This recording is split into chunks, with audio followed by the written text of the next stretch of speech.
जय श्री राम, जय माँ आदिशक्ति, जय हनुमान बाबा की। देखिए 30 जैन से गुप्त नवरात्रि स्टार्ट हो रही है। गुप्त नवरात्रि बहुत ही स्पेशल टाइम माना जाता है साधकों के लिए, तांत्रिक के लिए, भगत के लिए और गृहस्थ के लिए। गृहस्थ में कौन? गृहस्थ में वो लोग जो मंत्र जाप करते हैं, गृहस्थ में वो लोग जो अनुष्ठान करते हैं, जो पूजा पाठ करते हैं बहुत ज़्यादा, जो अपने इष्ट से बहुत ही ज़्यादा प्रेम करते हैं, भाव बहुत ज़्यादा है। उनको लगता है कि जो भी स्पेशल टाइम है मैं अपने जो ईष्ट हैं, कुलदेवी कुलदेवता, उनकी सेवा करना चाहता हूँ। तो ये उनके लिए बहुत ही अच्छा टाइम है। 30 को आप संकल्प लेंगे और संकल्प में कुछ चीज़ों का ध्यान रखना बहुत जरूरी है कि इसमें कलश स्थापना आप करोगे, वो भी नॉर्मल ही है। कलश स्थापना हो गई, षोडश मातृका हो गई और नवग्रह की स्थापना करना, वो चीज़ें नॉर्मल है, आपको कहीं भी मिल सकती है। इस वीडियो में हम केवल बात करेंगे मंत्र साधना, मतलब मंत्र को कैसे आप जागृत करेंगे और मंत्र से किस तरह से आप अपने ईश्वर की मीन्स डीटी की ब्लेसिंग्स पा सकते हैं। अब बात करेंगे माँ भगवती, माँ दुर्गा की अगर आप साधना करते हो तो उनके साथ जो महादेव हैं उनकी भी पूजा अर्चना बहुत जरूरी है। सबसे पहले आपको ये ध्यान रखना है कि आप गुरु मंत्र आपके पास है कि नहीं, आप गुरु दीक्षित हैं कि नहीं। अगर आपको गुरु की दीक्षा नहीं मिली है तो सबसे पहला काम आपको करना है कि आपको संकल्प लेके महादेव को गुरु धारण करना है, क्योंकि कोई भी साधना बिना गुरु के नहीं की जाती है। But it does not mean कि आप किसी को भी गुरु धारण कर लें। वहाँ पर क्या गुरु धारण करने का भी विधान होता है कि आप जिसको लगता है कि हाँ आपको फील होता है, कनेक्शन फील होता है, तभी आप गुरु धारण करें, वरना इस तरह से ऑनलाइन गुरु धारण नहीं किया जाता है, क्योंकि उसका दोष अलग से लगता है। सो आप ध्यान रखें कि महादेव को गुरु धारण करें। शिवालय में कर सके तो बहुत अच्छा। संकल्प लेके हाथ में जल, अक्षत, पुष्प और 1 रुपये का सिक्का रखें, 11 रुपये या 101, और वहाँ पर संकल्प लें। अपना नाम, पिता का नाम, गोत्र, चीज़ें बता के फिर आप संकल्प ले सकते हो और नमः शिवाय या ओम नमः शिवाय दोनों में से कोई भी आप एक मंत्र गुरु मंत्र की तरह धारण कर सकते हैं। अब आप जब ये गुप्त नवरात्रि की साधना करेंगे तो सबसे पहले आपको किसका जाप करना है? कोई भी मंत्र करने से पहले माँ भगवती का, सबसे पहले आपको गणेश जी का सबसे पहले करिएगा, उसके बाद शिव जी का, फिर माँ भगवती का। फर्स्ट डे गणेश जी का जो मंत्र है जाप करना बहुत इंपॉर्टेंट है, और शिव जी का। दोनों माला, एक माला आप गणेश जी की करेंगे, एक माला आप शंकर जी की करेंगे, शिव जी की करेंगे, दोनों समर्पित कर देंगे उनके चरणों में, ताकि उनका आशीर्वाद आपको मिले। ये कहते हुए कि दोनों माला का फल मैं आपके चरणों में समर्पित करता हूँ, कृपया अपना आशीर्वाद बना के रखें, किसी प्रकार का विघ्न ना आए। ठीक है, अब आप अपनी साधना शुरू कर सकते हो। जो मंत्र आप जाप करोगे संकल्प लेके ही आप करिएगा कि 11 माला, 21 माला, आप कितने माला का जाप कर रहे हो। अब इसमें अगर आप 10 महाविद्या में से किसी की साधना कर रहे हैं तो भी आपको पता है कि आप जिस शक्ति का साधना या उपासना कर रहे हो तो उनसे रिलेटेड एक भैरव होते हैं। जैसे कि अगर काली तारा महाविद्या, षोडशी महाविद्या, 10 महाविद्या में से सबके एक साथ एक शिव चलते हैं। जैसे कि अगर हम बात करें माँ काली के साथ महाकाल और माँ मातंगी के साथ सदाशिव चलते हैं, तो इसी प्रकार सभी का अपने अपने एक भैरव होते हैं।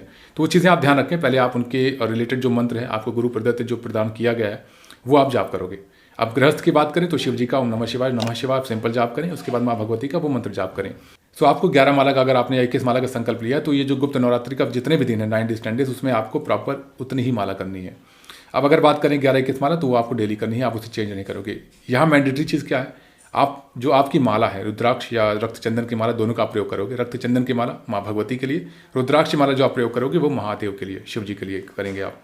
और इसमें आप माला चेंज नहीं करोगे, इसमें आप अपना आसन चेंज नहीं करोगे, और इसमें आप जब एक बार स्थान दे देंगे माँ भगवती को, शिव जी को, तो आप बार बार उनको हिलाएंगे नहीं, वहाँ पर उनको रहने दीजिए।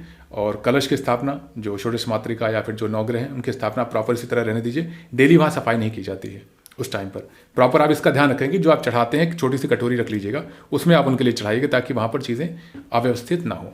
अब बात करते हैं नंबर ऑफ माला। जो भी आप मंत्र जाप करोगे उससे पहले आपको विनियोग, जो रिलेटेड मंत्र है उस मंत्र का विनियोग आपको पता होना चाहिए। विनियोग आप करेंगे, उसके बाद मंत्र का जाप करेंगे। और जाप से पहले हमेशा 2 चीज़ों का आप ध्यान रखिएगा। पहली चीज़ कि आपके माथे पर तिलक लगा रहना चाहिए। दूसरी चीज़, आप आचमन करेंगे। आचमन बिना किए आपको माला या मंत्र जाप नहीं करना। आचमन मतलब एक शुद्धिकरण होता है आपके चित्त की, आपके शरीर का। चाहे ओम अच्युता नमः, ओम अनंता नमः, ओम वासुदेवा नमः, ओम गोविंदा नमः, ओम ऋषिकेशा नमः करके फिर आप हाथ धुल सकते हैं। ये अलग पद्धति है, पूरी यहाँ नहीं बता रहा। 3 बार आपको ग्रहण करना होता है जल, लास्ट में हाथ प्रक्षालित मतलब शुद्ध करना रहता है। तो वो आप करेंगे और उसके बाद फिर मंत्र का जाप करेंगे। उसके साथ जैसे माँ भगवती के जिस भी स्वरूप की आप पूजा कर रहे हो उनकी चालीसा, उनका स्तोत्रम आपको प्रॉपर पता होना चाहिए। नहीं है तो आप प्रिंट आउट ले लें, उसको आप देख के उनका पाठ करें।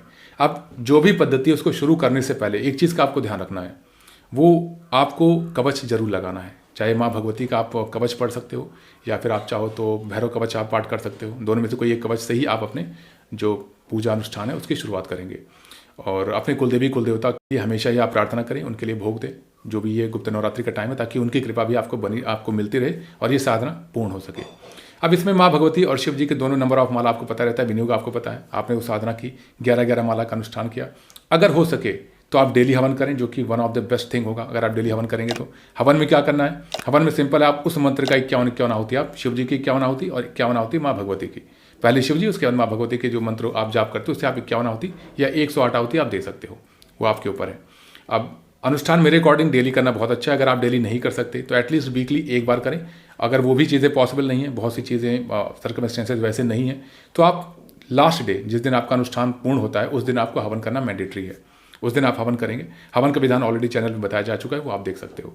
अनुष्ठान करने के बाद फिर आपका ये जो संकल्प है वो पूर्ण होता है। जो कलश है वो आप हिला सकते हो, जो चीज़ें रहेंगी। इंपॉर्टेंट चीज़ें क्या है? आपका संकल्प। आप जितने ही अच्छे संकल्प के रूप में आप अपने इष्ट की साधना करते हो, ब्रह्मचर्य का पालन करते हो, भाव जितना अच्छा आपके अंदर रहता है, दूसरों के प्रति मलिन भावना नहीं रहती। स्त्रियों के, अगर आप पुरुष हैं तो स्त्रियों के प्रति गंदे भाव न रखें। अगर आप स्त्री हैं तो उसके बाद आप उसके अकॉर्डिंगली आप समझ सकती हैं। तो ये चीज़ें जितना आप अच्छा रखोगे उतनी ही अच्छी कृपा आपको आपके डीटी की देखने को मिलती है। और गुप्त नवरात्रि में कहा जाता है कि कई गुना फल आपको मिलता है आपके मंत्र जाप का। तो इस बहुत अच्छा ये टाइम है, इसको आप मिस ना करें। सभी लोग साधना करें। कुछ नहीं, अगर कोई अरेंजमेंट नहीं हो पा रहा तो सबसे इंपॉर्टेंट भाव होता है। तो आपको भाव से मंत्र जाप करना है। लेकिन इंपॉर्टेंट यहाँ एक चीज़ समझने की है कि आप जब संकल्प लेते हो वो संकल्प टूटना नहीं चाहिए। ब्रह्मचर्य का पालन का संकल्प बहुत इंपॉर्टेंट है। नंबर ऑफ माला जितने आप माला का सोच समझ के आप लीजिएगा कि वो पूर्ण करना है। क्योंकि भक्ति में और साधना में थोड़ा सा फर्क होता है। भक्ति के लिए कोई रिस्ट्रिक्शन नहीं, आप कैसे भी कर सकते हो। लेकिन साधना जब आ जाती है, आपका डिसिप्लिन और आपका कमिटमेंट बहुत इंपॉर्टेंट है। क्योंकि अगर आप डिसिप्लिन नहीं हो कि जिस टाइम आपको साधना के लिए बैठ जाना है, और मॉर्निंग में अगर आप बैठते हो 6 बजे, तो डेली का आप कोशिश करें 6 बजे आप आसन पे बैठ जाएं। इवनिंग का भी सेम टाइम रखें। मॉर्निंग इवनिंग दोनों टाइम साधना होगी, एक टाइम नहीं करनी। अगर आप कलश स्थापना करते हो तो दोनों टाइम दीप जलेगा, और साधक को प्रेजेंट रहना दोनों टाइम पूजा के स्थल पर बहुत जरूरी है। कब? जब वो उसकी साधना का टाइम होता है, वो आप मिस नहीं करोगे। मेक श्योर कि वो जो 9 दिन है उस दिन आप कहीं भी बाहर न जाएं कि आज हमने मिस कर दिया। अगर ऐसा होता है कि आपको जाना पड़ता है, आप कैब करोगे, तो कलश की स्थापना गलती से भी मत करिएगा, वो चीज़ें ठीक नहीं होती। तो इस तरह से है, और ईश्वर की कृपा आपको बहुत अच्छी मिलेगी। आप जब अनुष्ठान करते हो गुप्त नवरात्रि में तो नेगेटिविटी या बाकी कंसर्न बहुत ही ईजिली तरीके से हट जाता है। और जिनको भी, अगर आप खुद से कर सकते हो अच्छी बात है। अगर आप चाहो तो आप एनरोल भी कर सकते हैं। 30 से हमारा बैच स्टार्ट हो रहा है। आई एम नॉट सेइंग कि आप एनरोल ही करें, पद्धति बहुत सिंपल है जो मैंने बता दी। बट अगर आप चाहो तो एक पद्धति से क्या भोग होता है, किस तरह से क्या स्टेप्स होते हैं, और किस तरह से आसन होता है, मंत्र क्या है, सारी चीज़ें आपको समझाई जाएंगी। मुद्रा किस तरह आप बनाते हो, तो सारी चीज़ें बताई जाएंगी जो आप साधना में ज्वाइन करोगे। डिटेल जानने के लिए आप इस मैसेज पे आप व्हाट्सएप कर सकते हैं। कॉल मत करिएगा, आप केवल मैसेज करिए, आपको रिस्पॉन्स आ जाएगा। कॉल्स पिक नहीं होती हैं, आई एम सॉरी, क्योंकि कॉल्स बहुत ज़्यादा हो जाए तो अभी कॉल कर हमने बंद कर दिया है, कॉल हम नहीं पिक करते। और जिसको भी जो प्रश्न है आप कमेंट में भी कर सकते हैं, आई विल रिप्लाई इट। जय श्री राम, जय हनुमान।